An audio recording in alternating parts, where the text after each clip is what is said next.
The Voting Rights Act became an official law solely for the purpose of keeping the rights of any U.S. citizen, no matter what their color, race, or denomination, specifically African Americans.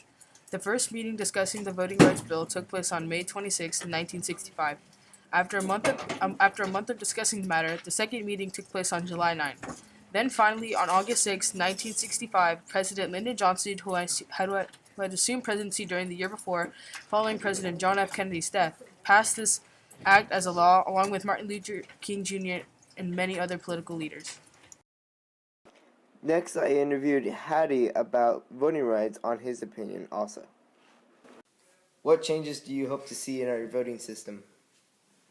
I would like to see us go from an electoral voting process to a popular vote because there's been 5 times that the popular vote and electoral vote had a discrepancy,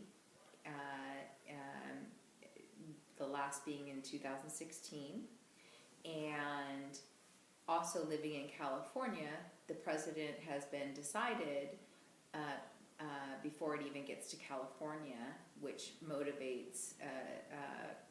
does not motivate, deters people from voting that live in the state of California because their vote doesn't usually matter. Are you planning on voting on political events like the elections later in life?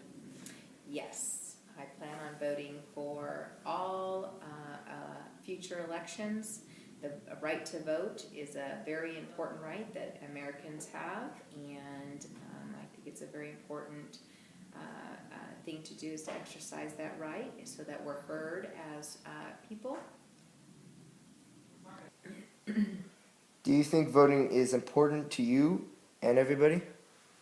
Voting is incredibly important to me and everyone. It's a right as American. We are a government of the people, for the people, and it is it's one of the main ways our voice can be heard. Next, I interviewed Hattie about voting rights on his opinion also. Oh. Have your parents ever voted for anything before?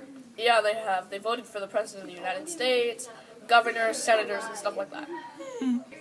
Have you ever voted for anything before? This could involve school.